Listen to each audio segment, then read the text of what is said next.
अस्सलाम वालेकुम दोस्तों, क्या हाल चाल ने जनाब। तुसीं वेखदे पे हो देश पंजाब टीवी ते मैं तुहाडा मेजबान मुहम्मद अफजल जोइया। दोस्तों सब तो पहले अपने चैनल करो सब्सक्राइब, बेल आइकन का बटन दबाओ ताकि साडी लेटेस्ट और बेहतरीन वीडियो तुहाडे तक आसानी पहुंच सके और तुसीं देखो सब तो पहले।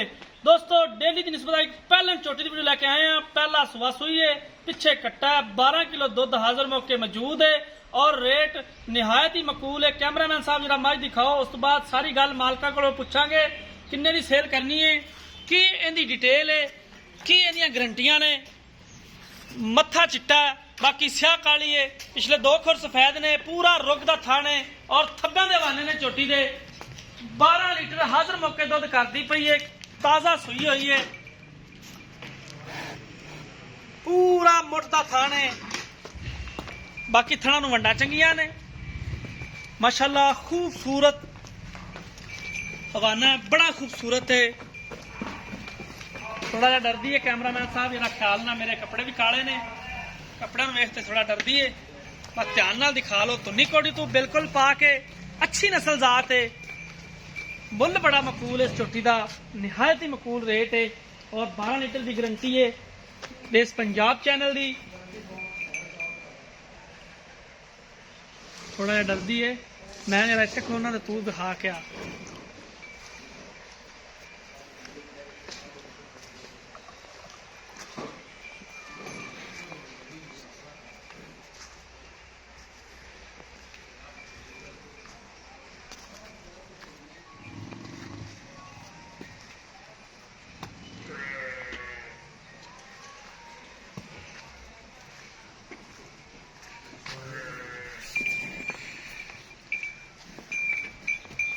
बड़ी खूबसूरत है, कद दरम्याना है। नीली जिहड़ी हुंदी है, नीली बार दी जिहड़ी झोटी हुंदी, कद नीली दा दरम्याना हुंदा है। बाकी दोस्तां वीरां दे सामने बाकी दियां सारियां गारंटियां इंशाअल्लाह लैके देंगे और हमेशा एक कोशिश करी दी है कि खूबसूरत जानवर की वीडियो लाइए, अपनी तरफों फुल कोशिश करी दी है और इंशाअल्लाह जानवर जो अपलोड होंदा है और वीर वाकई जानवर नूं सलाह देने के वाकई जानवर चढ़िया।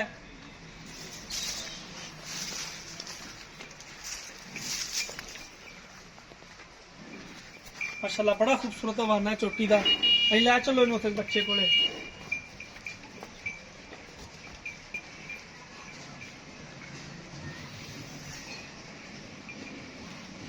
कैमरामैन साहब जरा कट्टा भी दिखा देना।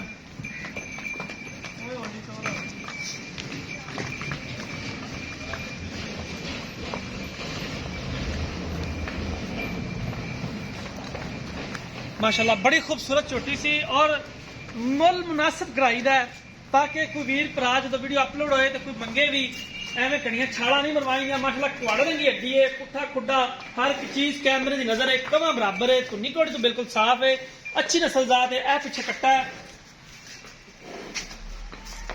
कट्टा सेम मां दे गया, अख चिट्टी लै गया बस। बाकी बन दो जी, इधर मेरे को आ जाना जरा बन के चोटी। थोड़ा जा डरदी है इसलिए थोड़ी जी और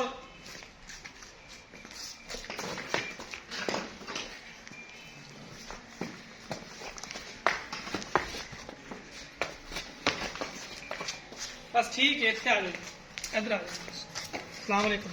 वालेकुम सलाम। क्या हाल है? नाम दसना।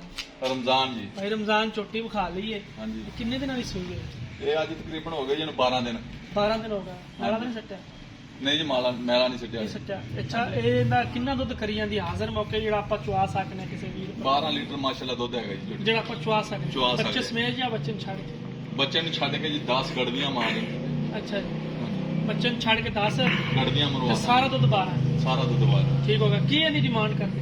ਇਹ 2 ਲੱਖ ਤੇ 5000 ਰੁਪਇਆ 2 ਲੱਖ ਤੇ 5000 ਰੁਪਇਆ। ਇਹਦੇ ਚ ਕੋਈ ਘਰ ਆਇਆ ਦਾ ਦੇ ਦੇ ਲਿਆ ਕੋਈ ਥੋੜਾ ਕਣਾ ਮੌਕੇ ਤੇ ਕਰ ਲਾਂਗੇ ਭਾਜੀ। ਕਰ ਲੋਗੇ ਮਿਹਰਬਾਨੀ। ਤੇ ਇਹਦੇ ਕੋਈ ਥਣਾ ਚ ਫਰਕ ਜਾਂ ਕੋਈ ਪਿੱਛੇ ਦੀ ਕੋਈ ਸ਼ਿਕਾਇਤ ਤੇ ਨਹੀਂ ਚੋਟੀ ਨੂੰ? ਇਸ ਚੀਜ਼ ਦੀ ਭਾਜੀ ਆਪਣੀ ਗਾਰੰਟੀ ਹੋ ਗਈ, ਅੱਲਾ ਦੇ ਕੋਲ ਇਹ ਜੀ ਕੋਈ ਮਸਲਾ ਹੀ ਨਹੀਂ ਹੈਗਾ। ਅਸਲ ਹਰ ਵੀਡੀਓ ਦੇ ਵਿੱਚ ਅਸੀਂ ਆਪਣੇ ਨਾ ਜਿਹੜੀ ਇਹ ਗਾਰੰਟੀ ਹੁੰਦੀ ਲੈਣੀ ਹੁੰਦੀ ਹੈ, ਕਿਉਂਕਿ ਆਨਲਾਈਨ ਕੰਮ ਜਿਹੜਾ ਹੁੰਦਾ ਨਾ ਆਨਲਾਈਨ ਦੇ ਵਿੱਚ ਥੋੜਾ ਜਿਹਾ ਲਾਜ਼ਮੀ ਹੁੰਦਾ। बाकी तुहाडी हर तरह की गारंटी है। हाँ जी ठीक हो गया जी, बड़ी मेहरबानी। कैमरामैन साहब एक दफ़ा फिर विखाना चोटी। ਝੋਟੀ ਤੁਸੀਂ ਦੇਖ ਲਈਏ, ਮਜ਼ੀਦ ਕੈਮਰੇ ਨਾਲ ਤਸੱਲੀ ਕਰਾਉਂਦਾ ਫਿਰਦਾ ਕਿਲੋ ਤੋਂ ਜ਼ਿਆਦਾ ਅਗਾੜੀ ਹੈ ਮਾਸ਼ਾਅੱਲਾ ਝੋਟੀ ਦੀ। ਕਤਰੀ ਸੇਰ ਹੈ, ਕਿਲੋ ਤੋਂ ਜ਼ਿਆਦਾ ਅਗਾੜੀ ਹੈ। ਇਸ ਵਕਤ ਝੋਟੀ ਦੇ ਕੋਲੇ ਪਹਿਲਾ ਸੂਆ ਸੂਈ ਹੈ, 12 ਦਿਨ ਦੀ ਸੂਈ ਹੋਈ ਹੈ ਤੇ 12 ਕਿਲੋ ਸਾਰਾ ਹੀ ਦੁੱਧ ਦੇ ਥੱਲੇ।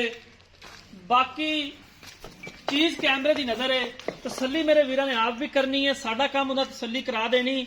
ਬਾਕੀ ਇਨਸ਼ਾਅੱਲਾ ਦੇਸ਼ ਪੰਜਾਬ ਚੈਨਲ ਦੀ ਟੀਮ ਪੂਰੀ ਕੋਸ਼ਿਸ਼ ਕਰਦੀ ਹੈ ਕਿ ਆਪਣੇ ਵੀਰਾਂ ਦੇ ਮਿਆਰ ਤੇ ਪੂਰਾ ਉਤਰੀਏ ਔਰ ਸਾਫ਼ ਤੇ ਸੁਥਰੇ ਜਾਨਵਰ ਨੇ ਜਿਹੜੇ ਹਮੇਸ਼ਾ ਦੇਸ਼ ਪੰਜਾਬ ਚੈਨਲ ਦੀ ਜ਼ੀਨਤ ਬਣਦੇ ਨੇ।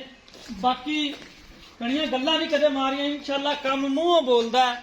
ਜਿਹੜੇ ਬੰਦੇ ਕਰਦੇ ਨੇ ਸਾਫ਼ ਸੁਥਰਾ ਕੰਮ, ਉਹਨਾਂ ਦਾ ਕੰਮ ਮੂੰਹੋਂ ਬੋਲਦਾ ਹੈ ਔਰ ਕੰਮ ਹੀ ਉਹਨਾਂ ਦੀ ਗਰੰਟੀ ਹੁੰਦੀ। ਬਾਕੀ ਦੋਸਤੋ ਵੀਡੀਓ ਪਸੰਦ ਆਏ, ਵੀਡੀਓ ਨੂੰ ਲਾਈਕ ਤੇ ਸ਼ੇਅਰ ਕਰਨਾ ਹੈ। ਰਾਬਤਾ ਨੰਬਰ ਡਿਸਕ੍ਰਿਪਸ਼ਨ 'ਚ ਲੱਗਾ ਹੁੰਦਾ ਹੈ 0307 351 8578। ਇਹ ਸਾਡੇ WhatsApp ਈਮੋ ਦਾ ਨੰਬਰ ਹੁੰਦਾ ਹੈ। ਉਮੀਦ ਕਰਾਂਗੇ ਅੱਜ ਵਾਲੀ ਵੀਡੀਓ ਤੁਹਾਨੂੰ ਬੇहद ਪਸੰਦ ਆਈ ਹੋਏਗੀ। ਵੀਡੀਓ ਪਸੰਦ ਆਏ ਵੀਡੀਓ ਨੂੰ ਲਾਈਕ ਤੇ ਸ਼ੇਅਰ ਲਾਜ਼ਮੀ ਕਰਨਾ। ਜ਼ਿੰਦਗੀ ਤੋਂ ਮਿਲਾਂਗੇ ਇੱਕ ਨਈ ਵੀਡੀਓ ਦੇ ਨਾਲ। ਆਪਣੇ ਮੇਜ਼ਬਾਨ ਅਫਜ਼ਲ ਜੋਈਆਂ ਦੀ ਇਜਾਜ਼ਤ। ਅੱਲਾਹ ਹਾਫਿਜ਼।